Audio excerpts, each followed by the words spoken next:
વિભાગે સત્તાવાર જાહેરાત કરી છે। છેલ્લા 4 વર્ષમાં સૌથી વહેલું ચોમાસું પહોંચ્યું હોવાનું સામે આવ્યું છે। ચોમાસું મુંબઈમાં 2 દિવસ વહેલું પહોંચ્યું હોવાનું સામે આવ્યું।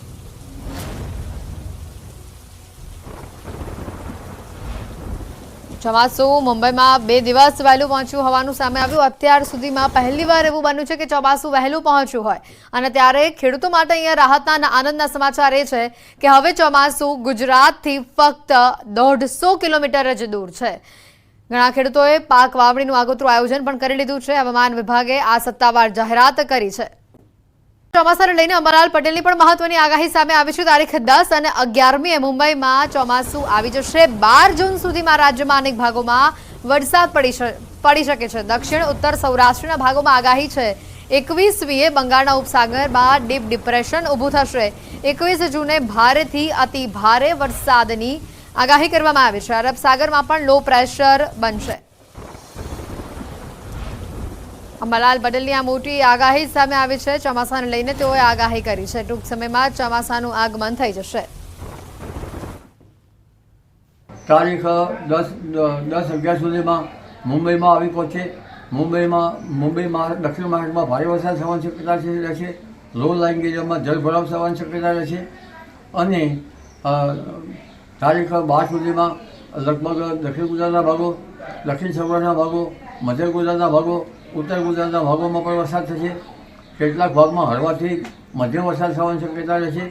પણ ઉલ્લેખનીય છે કે તારીખ 21મીએ એક ડીપ ડિપ્રેશન બંગાળ સાગરમાં એ અક્ષરની આજુબાજુ બનશે।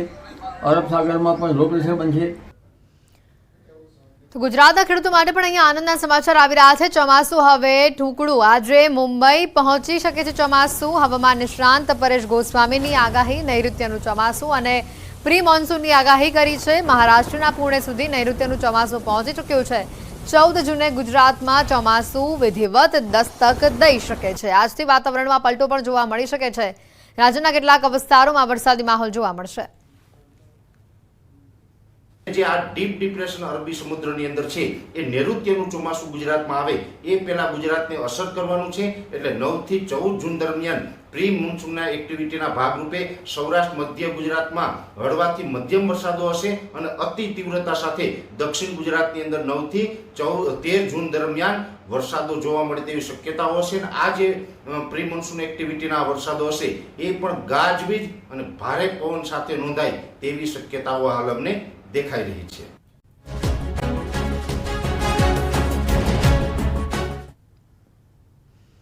ત્રીજી વખત નરેન્દ્ર મોદી પીએમ પદના શપથ લેવા જઈ રહ્યા છે। શપથ ગ્રહણ પહેલા રાજઘાટ ઉપર બાપુને તેઓએ નમન કર્યા। પીએમ મોદીએ મહાત્મા ગાંધીને શ્રદ્ધાંજલિ આપી। સદૈવ અટલ સ્મારક પહોંચી પીએમએ શ્રદ્ધાંજલિ અર્પી। શપથ પહેલા પીએમએ વાજપેયીજીની પણ શ્રદ્ધાંજલિ પાઠવી। વોર મેમોરિયલ પર શહીદોને તેઓએ શ્રદ્ધાંજલિ અર્પી। શપથ પહેલા મહાન સપૂતોને તેઓએ નમન કર્યા। આજે સાંજે 7:15 ટીમ મોદીની શપથવિધિ થશે। સતત ત્રીજી વખત મોદી શપથ ગ્રહણ કરશે। રાષ્ટ્રપતિ ભવનમાં આયોજિત શપથ ગ્રહણ સમારોહ સાંજે 7:15 ચાલુ થશે। સતત ત્રીજી વખત તેઓ શપથ લેવા જઈ રહ્યા છે। 7 દેશના વડા આ સમારોહમાં વિશેષ રીતે ઉપસ્થિત રહેવાના છે, જેમાં શ્રીલંકાના રાષ્ટ્રપતિ રાનિલ વિક્રમસિંઘે, મોલ્દીવના રાષ્ટ્રપતિ ડોક્ટર મોહમ્મદ મુઇઝુ, ઉપરાષ્ટ્રપતિ સેશલ્સના અહમદ આફિક, બાંગ્લાદેશના પીએમ શેખ હસીના, મોરિશિયસના પીએમ પ્રવિંદ જગન્નાથ, નેપાળના પીએમ પુષ્પકમલ દહલ, ભૂતાનના પીએમ શેરિંગ ટોબ્ગે આ ઉપરાંત અન્ય શપથ ગ્રહણ સમારોહમાં 8000 જેટલા મહેમાનો ઉપસ્થિત રહેવાના છે। ત્રીજી વખત નરેન્દ્ર મોદી આજે પીએમ પદના શપથ લેવા જઈ રહ્યા છે। ત્યારે આ શપથ સમારોહની અંદર બાંગ્લાદેશના પીએમ શેખ હસીના ઉપસ્થિત રહેશે। તેઓની સાથે મોરિશિયસના પીએમ પ્રવિંદ જગન્નાથ પણ ઉપસ્થિત રહેશે।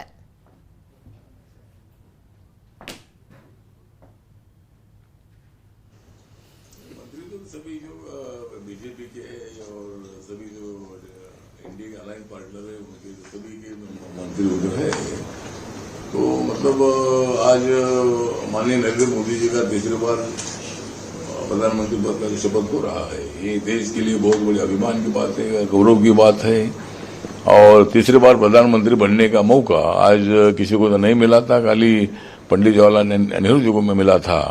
लेकिन नरेंद्र मोदी जी पंडित जवाहरलाल नेहरू जी का रिकॉर्ड ब्रेक करेंगे और आज वो तीसरी बार प्रधानमंत्री बनने जा रहे हैं। और मुझे भी मतलब रिपब्लिकन पार्टी ऑफ इंडिया की तरफ से मुझे भी न्योता था और मेरा भी नाम मंत्रिपरिषद में है। तो मेरे पार्टी का वैसा एक भी लोकसभा में मेंबर नहीं है, लेकिन मेरी पार्टी बाबा साहब अम्बेडकर जी विचारधारा की पार्टी है। बाबा साहब के मतलब सपने को पूरा करने के लिए मैं मोदी सरकार में लगातार 8 साल से मैं उनके साथ रहा हूं और अभी तीसरी बार मुझे उन्होंने मौका दे दिया है।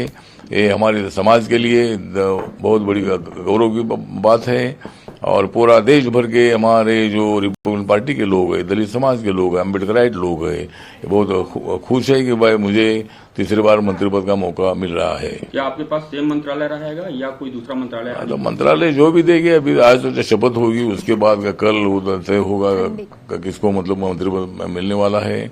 तो मतलब कौन सा पोर्टफोलियो मिलेगा, मतलब जो भी मुझे पोर्टफोलियो दिया जाएगा उसमें मैं खुश रहूंगा, मैं समाज का काम करता रहूंगा। पीएम के साथ चाय पे जो चर्चा हुई, कितने मंत्री थे लगभग वहाँ पे? वहाँ कम से कम 68 मंत्री थे। मतलब चाय पे चर्चा, वहाँ फोटो भी निकाला गया और माननीय प्रधानमंत्री जी ने मंत्री पद मिलने के बाद अपनी क्या जिम्मेदारियां है, अपन कैसा लोगों का काम करने की आवश्यकता है, लोगों के बीच में कैसा जाने की आवश्यकता है, उसके बारे में उन्होंने मार्गदर्शन किया और हम चाय पीकर हम इधर आ गए हैं। एनडीए ग्रुप में जिस तरह से नाम की चर्चा है, आपको क्या लग रहा है कि जीतन राम मांझी जो जीत के हैं उनको भी मिल सकता है या अदर जो मंत्री हैं जैसे एनसीपी से, और उनसे किन किन की उम्मीदें लगी? कौन कौन आया था आज? नहीं, मुझे लगता है कि उसमें तो सभी बीजेपी के मंत्री तो जो सीनियर मंत्री तो थे, मतलब अमित शाह जी थे, राजनाथ सिंह जी थे और मनोहर लाल खट्टर जी थे और हमारी निर्मला सीतारामन जी थी, नितिन गडकरी जी थे, पीयूष गोयल जी थे और प्रहलाद जोशी जी थे।